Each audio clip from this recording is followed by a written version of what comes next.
These are two curves that contrast gross and net energy production. The gray one is gross energy that doesn't take into account the energy you have to reinvest in the system. The blue curve is a net energy curve. On the way up, there's very little difference between them. On the way down, the difference gets bigger and bigger and bigger as more energy has to go back into energy production. That means the amount of energy that is available for society falls very sharply, much more sharply than you would think from the amount of energy that we still produce. And the reason is that more and more of it has to be put back into energy production now that we are getting our oil from places like the deep offshore or the Arctic. Very, very difficult environments.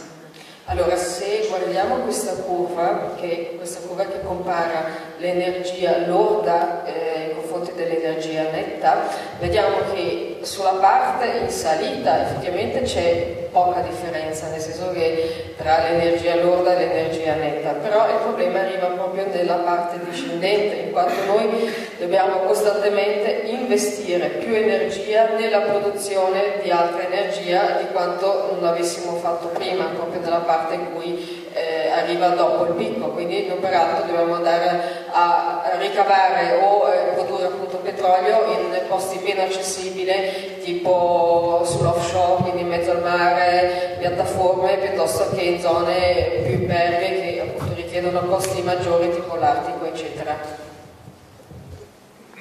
So this is energy returned on energy invested for a number of different energy sources. Some of these are different times. So this is American oil 1930, American oil 1970, American oil today, imported oil, for instance. This is energy returned on energy invested here, and the size of the balloon is the size of the resource, the amount of energy that is actually there. So you can see over time how far oil has fallen.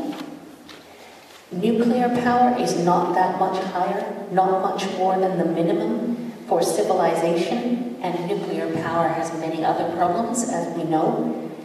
Look at where renewables are, though. Very low in terms of net energy. That means that you have to put a lot of energy into making them, and the amount that you get back is not that much more than you put in. So for things like solar panels and wind turbines, you need oil to make them. If you don't have oil, you can't make solar panels with solar power or wind turbines with wind power. So you have a dependence on cheap energy even to make renewable energy infrastructure.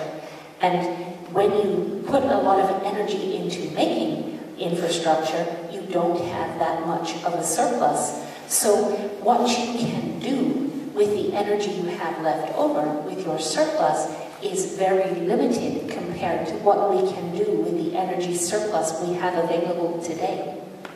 Allora, spiega questo grafico che appunto ci illustra dove sono collocate le varie risorse energetiche in confronto dell'energia ricavata sull'energia investita, e per esempio fa vedere l'andamento che ha avuto per esempio il petrolio partendo dal lato appunto le prime scoperte Stati Uniti finché poi come è andato a discendere. Fa notare che anche queste bolle sono dimensionate secondo la quantità effettivamente disponibile. Fa anche vedere come per esempio anche l'energia nucleare, a parte tutti gli altri problemi che comunque comporta e porta con sé, in ogni caso è poco superiore a quello che fa bisogno in generale per mantenere la complessità delle nostre società. Poi guardate bene come per esempio dove sono collocate le risorse rinnovabili, anche loro sono collocate molto in basso nel grafico, in quanto le risorse rinnovabili stesse hanno bisogno di avere un'emissione di energia proprio per creare le strutture di un notevole ragionevole livello, quindi dobbiamo avere energia fossile a basso costo anche per costruire pannelli piuttosto che le turbine eoliche, eccetera, eccetera. Ed è quindi questo, per dire, la cosa che effettivamente bisogna rendersi conto. So, I wanted to look at the connection between energy and finance. Energy determines the amount of economic activity that is physically possible because it is the capacity to do work. When you have, however, a lot of cheap energy, the odds increase that you will blow a financial bubble, and that is exactly what we have done in this last several decades. We have in fact created the largest financial bubble in history in the oil era.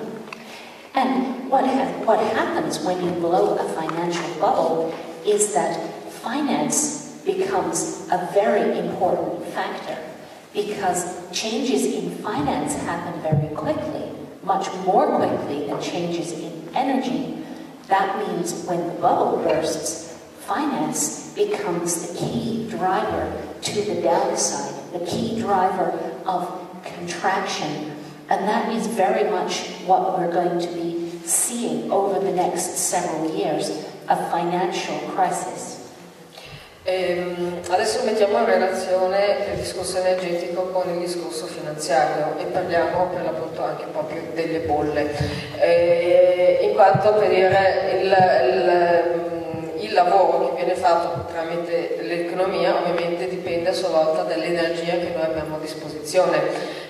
Quindi in questa era a combustibili fossili effettivamente siamo stati in grado di espanderci in questo modo, quindi è stato associato per certi versi a questa bolla finanziaria che via via si è andata a creare, proprio per via di questa grande abbondanza di energia fossile a disposizione. Il fatto che una volta ogni bolla ha la tendenza prima o poi a scoppiare, e quando la bolla arriverà al punto di scoppiare sarà molto più determinante l'influenza che può avere la finanza che non la stessa energia.